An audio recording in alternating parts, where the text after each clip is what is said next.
Stonehenge is our greatest monument. It was shaped over centuries. But to what purpose? Was it a temple to the sun or the moon?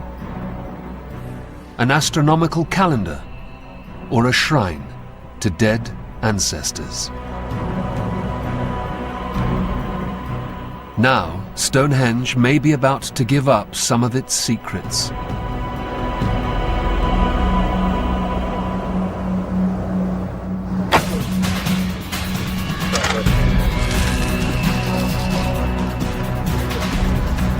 For the first time in nearly half a century, a new archaeological dig has been permitted inside the sacred stone circle. And the men who are leading the excavation are well aware of the significance of this moment. I have to say it is a dream come true. I've been dreaming of Stonehenge and working in it and around it for so long. Professors Tim Darvill and Jeff Wainwright believe they have finally unlocked the mystery of the monument. The whole purpose of Stonehenge is that it was a prehistoric Lourdes, if you like, that people came here to be made well.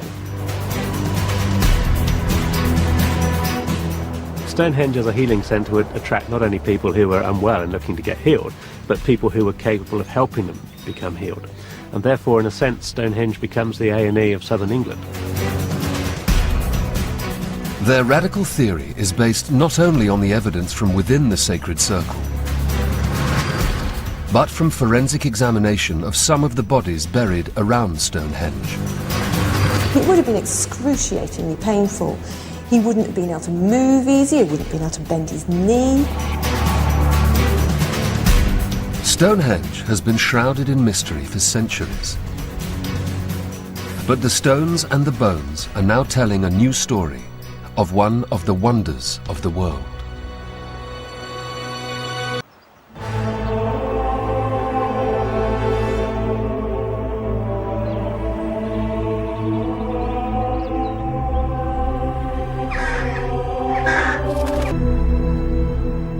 Most of the major archaeological digs took place in the last century.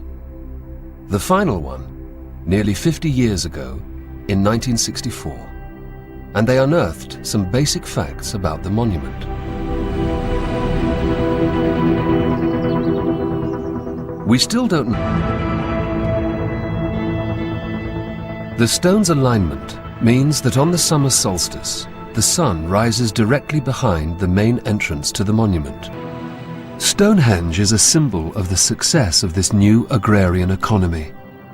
A local community grew up around it, a community which Darvill and Wainwright believe developed to service the needs of pilgrims seeking healing. A community which would have had its fair share of doctors and physicians. Well, of course, Stonehenge as a healing centre would attract not only people who were unwell and looking to get healed, but people who were capable of helping them become healed. That people want to go there to find some, not just simple relief, but actually find people who are the best of their kind, the best magicians, the best medicine men and women that they can have to help them out. The skeletal remains. Like this unusual skull, which was unearthed in a burial mound near to Stonehenge. It really is the most strange shape. It's exaggerated in its shortness and how round it is, and particularly how broad it is at the back, and slightly flattened across this area here. You can see it best from that side. Now, the kind of thing that's likely to produce this kind of variation in shape is things like trauma at childbirth. So it's likely that this individual sat oddly in the womb, and as she was born, maybe something got squeezed in the wrong direction, and it just didn't really fully get back into the normal shape that you would see in the skull. So there's no obvious skeletal reason for her to come to Stonehenge to be healed. But Dr. Chris Knusel believes that she may have come here to be a healer. Basically, this is a difficult birth made physical in the adult, and it's kind of a marker for that time of life being somewhat difficult. It's the kind of thing that one would associate with a special person in the past, Many ritual healers actually attain their ability to heal others because they've overcome their own impairments. And that might be contributing to this person's social makeup. So it's not improbable that a minor disfigurement might actually be much more important if the disfigurement is connected to the event of birth itself. And that in itself may have made this person quite special and occasioned their burial at a very famous monument.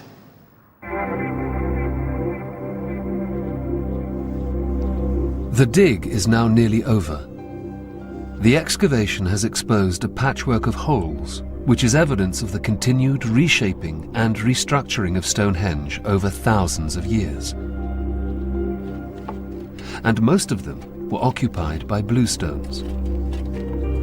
What the dig has uncovered is an apparent obsession with moving and chipping away at the bluestones. It's proved that there are 3 times as many bluestone flakes in the soil as sarsen.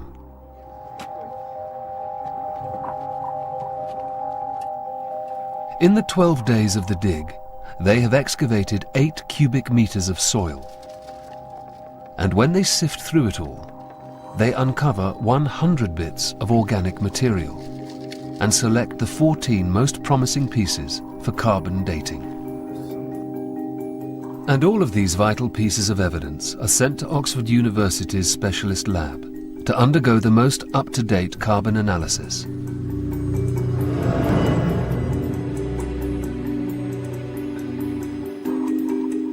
This complex technology is designed to accurately date organic material.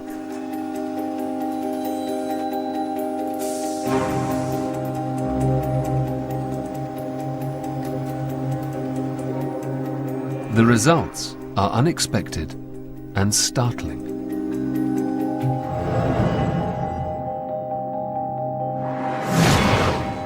It was previously thought that the bluestones arrived at Stonehenge around 2600 BC, but that was essentially an educated guess. The new accurate date from the Stonehenge dig shows that the bluestones actually arrived in 2300 BC, 300 years later than was thought. Now, for the first time, we have an accurate dating sequence for this most iconic of Bronze Age monuments. Over the next 4,000 years, Stonehenge fell into a long, slow decline, neglect, theft, and time producing the iconic structure we're left with today. And what's even more remarkable is that the new date for the arrival of the bluestones at Stonehenge coincides exactly with the date of the burial of the Amesbury archer. Our new date for Stonehenge actually gives us, if you like, a glimpse of a moment in prehistory when things are happening at and around Stonehenge. And it's quite extraordinary that the date of the Amesbury archer is identical with our new date for the bluestones at Stonehenge. These two things happening within living memory of each other for sure is something very, very important. They even think that the archer may have had an important role to play in promoting the healing powers of the henge. This is a very significant person. The grave goods that eventually go into his grave represent the richest collection of material that we have from the whole of northwest Europe at this time. This is a person with connections, this is a person with influence, this is a person who's travelled a great distance to be at Stonehenge for a particular purpose, I'm sure. This is just the sort of person who, when they appear at Stonehenge and recover from their ailments, can actually go out there and be an evangelist for this great monument.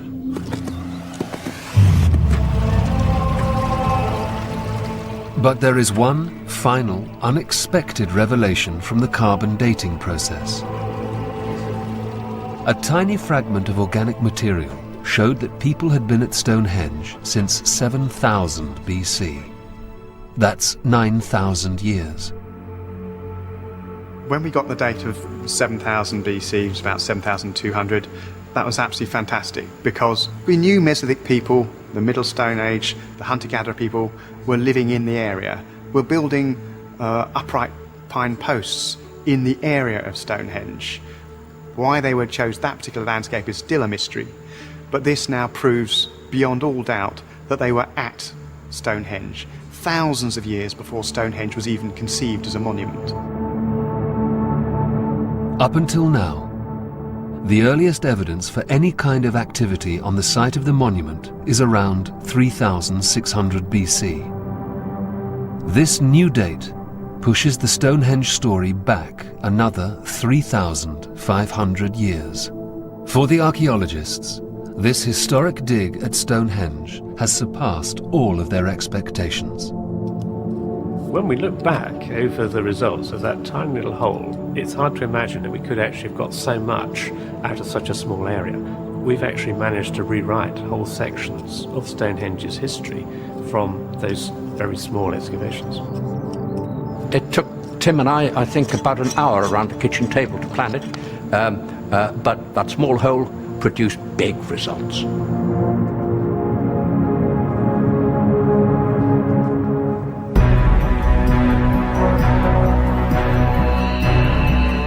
The Bluestones, for years the poor relations of the imposing Sarsens, are now assuming the central role in understanding the monument. They are, after all, the centre of the henge.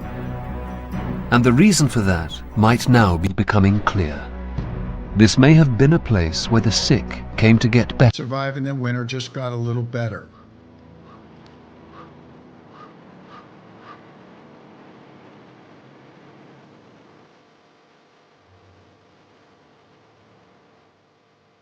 Yellowstone in winter is iconic.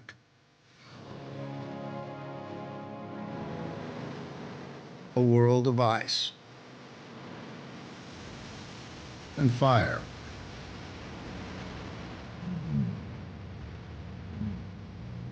A world where every creature fights their own battle every single day.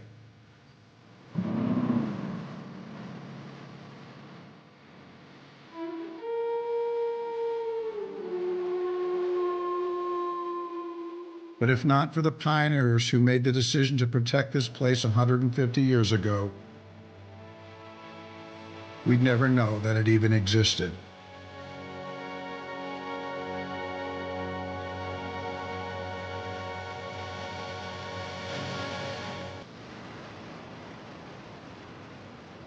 You know, I don't know if there's another place on Earth that gives you the evocative spectacle of nature that Yellowstone does in the snow. And being here, seeing it firsthand makes me wonder, what if? What if Hayden and his team never came here? What if they'd been delayed a year and people had set up gold mines? What if their plan to protect this place didn't work? And the truth was, it almost didn't. There was a cartographer named Anton Schönborn. He was part of the expedition, and he was a big part of Hayden's plan. He took all the notes they were going to use to create the maps that they were going to present to Congress, and those maps were going to be crucial in getting Yellowstone protected. Then just days before he was going to meet Hayden in Washington, D.C., he killed himself. Turns out that 6 days earlier, the Great Chicago Fire had destroyed a huge amount of the data collected on the expedition. It was tragic, of course, but it was a disaster for Hayden, and he needed to act fast. Hayden knew that a watershed moment was upon him. He knew that the wolves were at the gates and the snow was the only thing keeping them out. For when spring arrived, the destruction of Yellowstone would begin in force.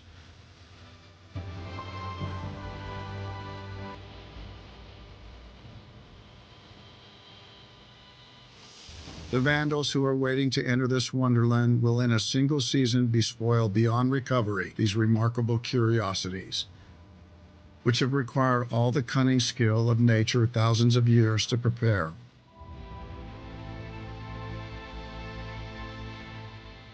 With that said, Hayden cast the first stone to protect the land that he'd grown to love.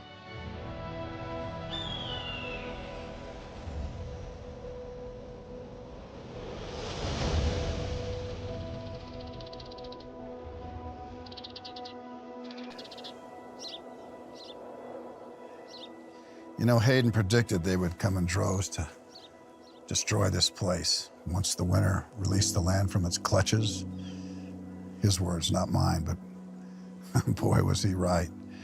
Spring finally came in 1872, and one after another, the profiteers started filing their claims, 100, 150, 200 acres at a time. The claims poured into the public land office. Everything from gold to silver to medicinal spring water, every damn thing we've seen had a claim filed on it. And the miracle of it all was that every single claim that was filed that year, every single one was denied. Because you see, 8 days earlier, President Ulysses S. Grant signed Hayden's bill into law. The national park system was created just in the nick of time, and Yellowstone was saved by 8 days. You know, that's not a fairy tale. It's not a Hollywood ending. It's just how close it all was to going. And no one alive today would even know this land even existed.